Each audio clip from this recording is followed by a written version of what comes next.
From the CyberHub bunker and studio, you're tuning in to the CyberHub Podcast. And now for your host and CISO, James Azar. Good morning, security gang, and welcome to another exciting episode of the CyberHub Podcast Practitioner Brief, Thursday, April 13th, 2023, and a packed show this morning with a bunch of Windows zero-day warnings and must-patch notes, including some stuff from Lazarus, the Kodi data breach, and Citizens Labs' obsession with Israeli offensive cybersecurity companies. Just saying, they're not the only ones that exist. We've done a little bit of research on it, yet somehow they seem to be very motivated in targeting this part of the Israeli cybersecurity industry for some forsaken reason. We'll find out more about that today. So without further ado, make sure to subscribe to the podcast, cyberhubpodcast.com, where you can find all the latest, including the latest CISO Talk podcast with my good friend Wes Knight, as we talk about maturing the next generation of leaders and mentoring and really the kind of role of a CISO when it comes to building that next generation of workforce. Join me this morning for a double espresso. It's afternoon here in Israel, right? But I still I love it. Can't help it. Even though I probably shouldn't be doing it at 4 p.m. But I am. Coffee cup cheers, y'all. Good morning, everyone tuning in on Facebook, LinkedIn, YouTube, Twitter, Twitch. Let's get the show going with a Windows zero-day vulnerability that was fixed by this week's Patch Tuesday is now being exploited in ransomware attacks, according to Kaspersky. Microsoft's latest round of updates, 97 in total, including CVE 2023-28252, which is being described as a privilege escalation flaw affecting the Windows common log file system driver. Microsoft warned that the vulnerability has been exploited in the wild, didn't share a lot of information. Kaspersky, Mandiant, and Chinese cybersecurity firm DB App Security have been credited for reporting it, and Kaspersky on Tuesday shared some details about the attacks exploiting the vulnerability. So according to Kaspersky, a cybercrime group known for conducting ransomware operations has been exploiting this vulnerability as part of attacks whose goal is to deliver the Nokoyawa ransomware. The group is notable for its use of large number of similar but unique common log file system driver exploits that were likely developed by the same exploit author. Since at least June of last year, we've identified 5 different exploits, according to Kaspersky, used in attacks on retail, wholesale, energy, manufacturing, healthcare, software development, and other industries. The Nokoyawa ransomware family, which is designed to target Windows systems, emerged in February of last year. The malware encrypts files on compromised systems, but the cyber criminals also claim to steal valuable information that they threaten to leak unless ransom is paid. Kaspersky has not shared many details on the vulnerability. In an effort to prevent the abuse, the company plans on releasing more information 9 days after Patch Tuesday. They've pointed that about a dozen of the CLFS vulnerabilities were discovered in the past 5 years, and at least 3 of them have been exploited in the wild. Windows admins are also warned to patch a critical MSMQ QueueJumper bug. Security researchers are warning that the critical vulnerabilities in the Windows message queuing middleware service patched by Windows during Patch Tuesdays, also exposing hundreds of thousands of systems to attack. MSMQ is available on all Windows OSs as an optional component that provides apps with network communication capabilities with guaranteed message delivery. It can be enabled via PowerShell or the control panel. The flaw CVE 2023-21554 enables unauthenticated attackers to gain remote code execution on unpatched Windows servers using specially crafted malicious MSMQ packets in low complexity attacks that don't require user interaction. The list of affected Windows servers and client version includes all currently supported releases up to the latest version, Windows 11 22H2 and Windows Server 2022. There's also an exploitation more likely tag attached to the CVE, given it's aware of past instances of this type of vulnerability being exploited. Security researcher Wayne Liu of Fortinet FortiGuard Lab and Haifi Lee of Checkpoint Research were credited for reporting the flaw to Microsoft.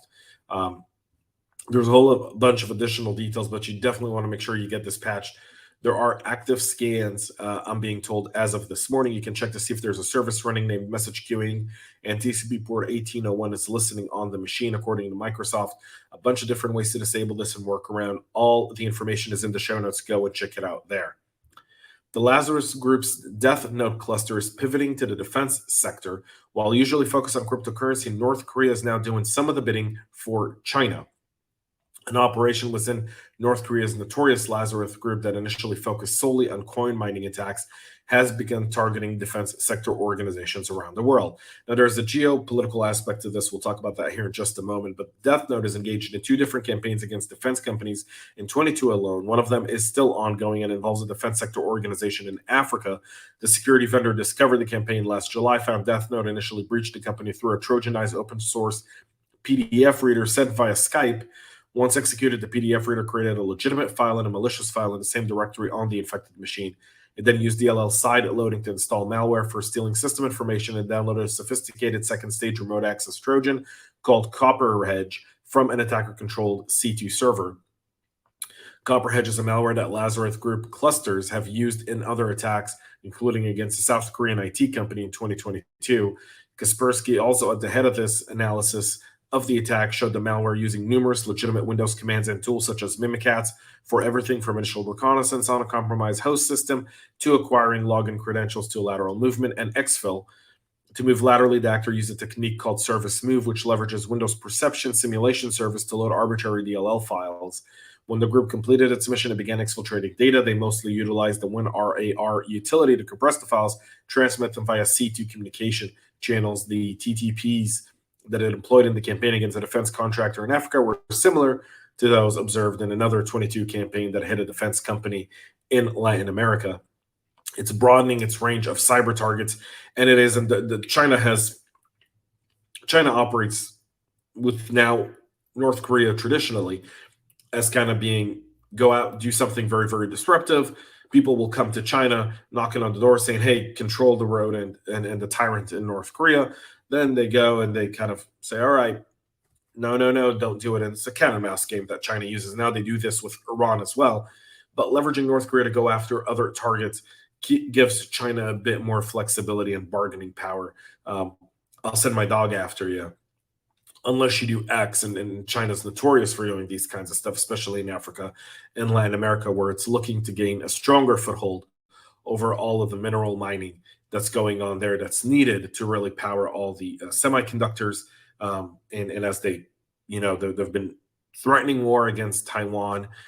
There's obviously a lot of talk around Taiwan, including some simulated stuff that happened over the last week, simulated attacks against the Taiwanese folks on behest of China and the Chinese Communist Party that are bound to do that, and they use these as distraction points and negotiation points in order to get people to focus on this rather than what they're really doing. DDoS attacks are shifting to VPS infrastructure for increased power. The hypervolumetric DDoS attacks in the first quarter of 2023 have shifted from relying on compromised IoT devices to leveraging breached virtual private servers.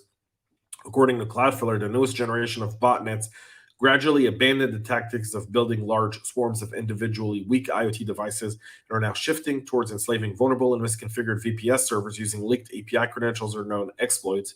The approach helped the threat actors build high-performance botnet easier and often quicker, which can be up to 5,000 times stronger than an IoT-based botnet. And you can obviously see that diagram here for those who are listening after the fact. I'll take a copy of this image, post it on social media, on our LinkedIn page, Facebook page, and Instagram page. You can go check it out at the CyberHub Podcast.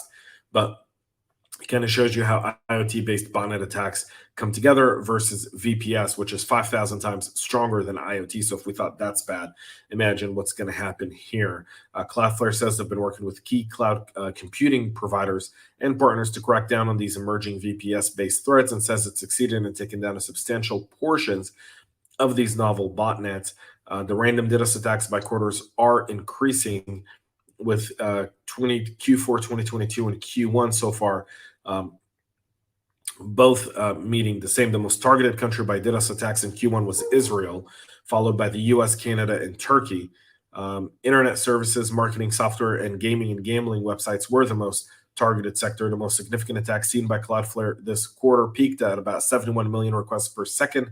Another notable incident was a 1.3 terabyte per second DDoS attack targeting a telecom service provider in South America that were reported on just about a month ago. In terms of the size and duration of the attacks, most of them lasted for under 10 minutes, while 91% did not exceed 500 megabits per second. However, the number of larger attacks is still growing, with attacks surpassing 100 gigabits per second, recording a rise of about 6.5% compared to the previous quarter. So the emerging trends here are a bit scary, and the availability is going to really matter. And so companies like Cloudflare here definitely are staying busy and ahead of this trend. We do have a security breach to report. There is a security breach. So open source home theater software developer Kodi this week announced that it had started rebuilding its user forum after a February 2023 data breach.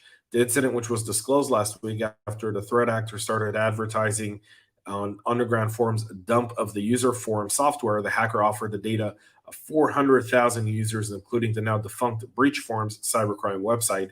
The attacker compromised the account of an inactive administrator, accessed the web-based MyBB admin console on February 16th and 21st, creating database backups and downloading existing nightly full backups. The nightly full backups that were downloaded expose all public forum posts, all team forum posts, all messages sent through the user-to-user messaging system, and user data, including forum username, email addresses used for notification, and an encrypted, hashed, and salted password generated by the MyBB software. All passwords, the software maker said, should be considered compromised, the same as user private data, including information shared. The admin team was working on performing a global password reset last week. Kodi announced it's working on commissioning a new forum server, an operation that was initially planned before discovering the incident. They're now trying to do that and rebuild it. Whether that's true or not remains to be seen, but just the damage there has to be significant. And finally, Citizens Lab's obsession with Israeli spyware companies is boggling for me personally, because China has them, the UK has them, France has them, Canada, China, Russia, Iran. I don't know. Citizens Lab's obsession with going after companies based out of Israel that sell this type of software to governments and not to private organizations is absolutely fascinating, and I question their motives. I question their motives because if you're going to go after this industry as a whole, go after all of it and not just the companies that are based out of Israel. So QuaDream, which is a kind of low-profile company that competes with NSO Group, some of their activities were described last year by Meta, which reported taking out about 250 accounts associated with the firm.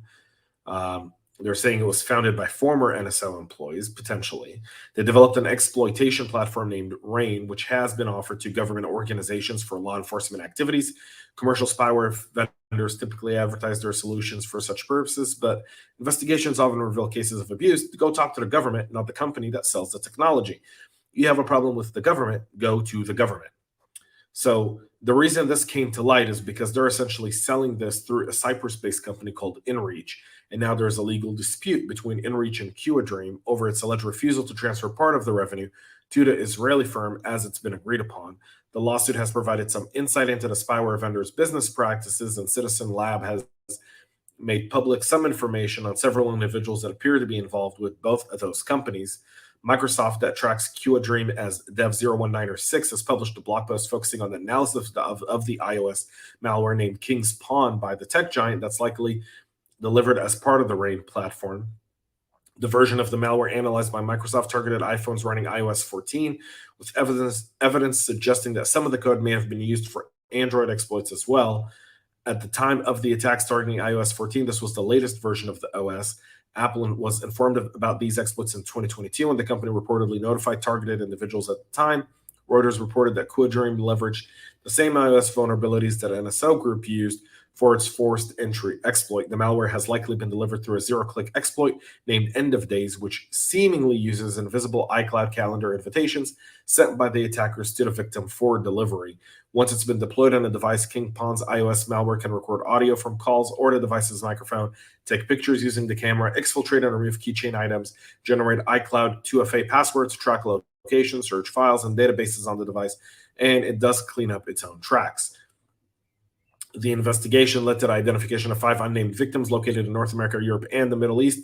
Central and Southeast Asia victims include politicians, journalists, and one NGO worker. An internet scan revealed the existence of 600 QuaDream servers, including ones used to store data exfiltrated from victims and servers used for one-click browser exploits. They believe that they're being operated in countries like Israel, UAE, Uzbekistan, Singapore, Hungary, Czech Republic, Romania, Bulgaria, Mexico, and Ghana. are known to abuse spyware to target human rights defenders. Well, again, go talk to those governments and not the company that sells it. The Israeli government is said to have been abused mercenary spyware to target Palestinian HRDs. You mean the Palestinians, that organizations that pay for Jewish blood, like the PLO? Because I can tell you I've been in Israel now for about a week, a little over a week and a half or so. And there's been a slew of terrorist attacks here, including the killing of a mother and her two daughters who were simply driving on vacation, who were shot and gunned down like Sonny Corleone was in The Godfather.